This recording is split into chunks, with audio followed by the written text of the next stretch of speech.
مرحبا، شلونكم؟ سويت سمبوسة عجينتها 3 مكونات اللي هي طحين، ضفت وبيكنج باودر وضفت لبن. بديت أعجن بيها، أكيد تقدرون تعجنوها بيدكم.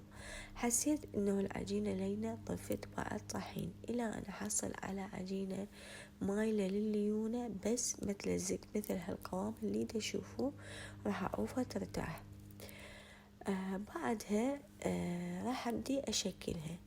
التشكيلة حسب ما انتوا تريدون، قوالب بأي شيء انتوا حابين. طبعا كنصيحة العجينة لا تسووها قوية مايلة لليونة، لأن بالتالي احنا راح نفتحها بالطحين فراح تمسك.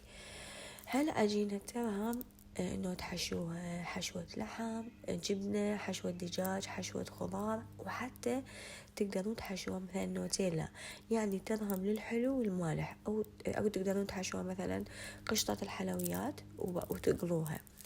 أنا هنا طبعا قليتها، أو تقدرون همينة تفرزنوها، بس من تفرزنوها تخلوها طبقات بيناتها كياسة على مود لا تلزق على بعضها. قليتها بزيت حامي واستمريت انه اقلب بيها على مود تستوي وتتحمر من جميع الاتجاهات. انصحكم تجربوها لان تجنن وسهلة، ويعني بسرعة تقدرون تسووها، بس